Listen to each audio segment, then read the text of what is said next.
Oke, kita ketemu lagi. Kali ini kita akan bahas sesuatu yang fundamental banget. Sesuatu yang dalam istilah filsafatnya disebut kebutuhan ontologis. Artinya, kebutuhan yang melekat pada hakikat keberadaan kita.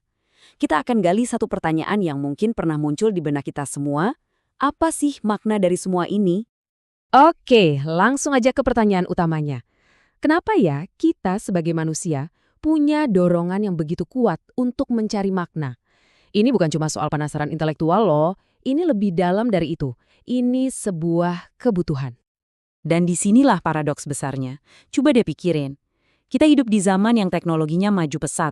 Kemakmuran materi ada di mana-mana, tapi anehnya, angka depresi dan kecemasan justru makin tinggi. Rasa hampa ini seolah jadi bayang-bayang dari kesuksesan zaman modern. Aneh kan? Nah, penting banget buat dicatat. Kalau Anda pernah merasakan kehampaan ini, itu bukan berarti Anda gagal. Sama sekali bukan.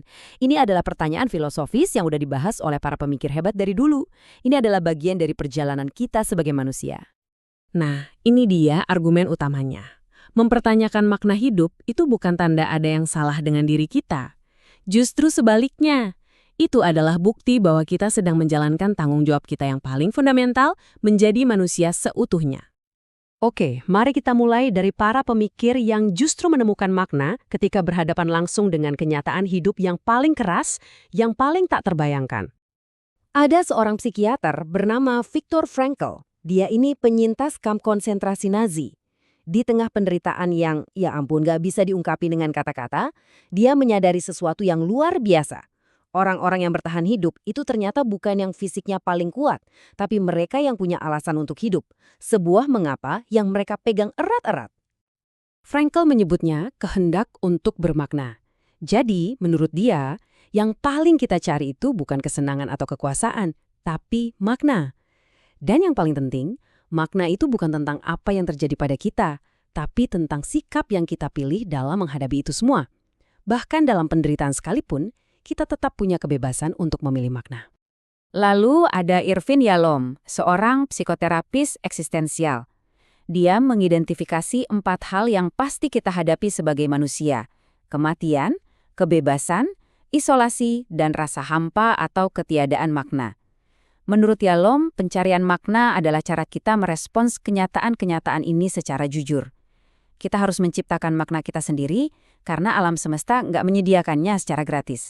Sekarang, yuk kita geser fokusnya. Dari tantangan di luar ke dunia batin kita. Gimana kalau rasa cemas yang sering kita rasakan itu sebetulnya bukan penyakit yang harus dihilangkan, tapi sebuah pesan penting? Rolome ngasih kita perspektif yang radikal banget.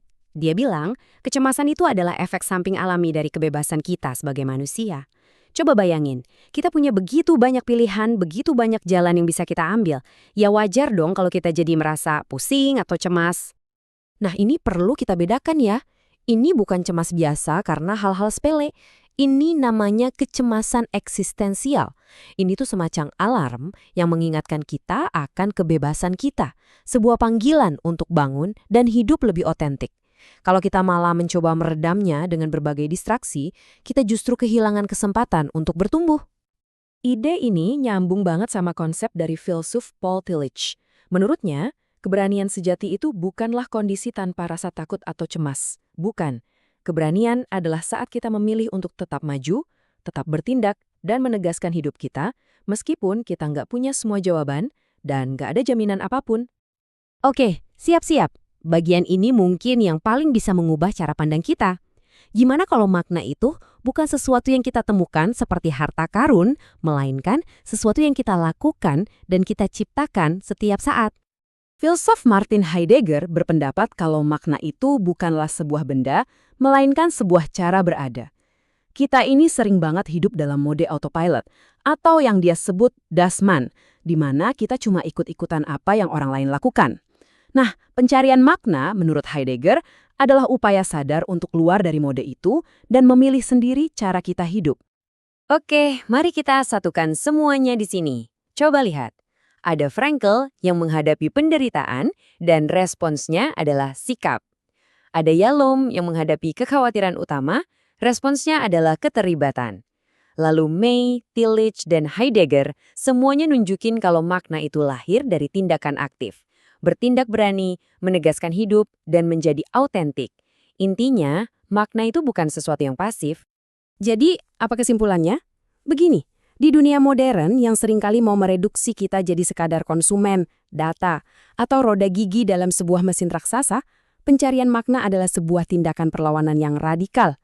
Ini cara kita menegaskan kembali, "Hei, saya ini manusia seutuhnya." Pada akhirnya, mencari makna itu bukanlah sebuah kemewahan yang bisa ditunda-tunda. Seperti yang ditunjukkan oleh para pemikir tadi, ini adalah kebutuhan dan tanggung jawab yang mendesak. Pertanyaan ini bukan lagi hanya untuk para filsuf. Pertanyaan ini untuk kita semua, di sini dan sekarang. Jadi, bagaimana Anda akan menjawab panggilan ini dalam hidup Anda?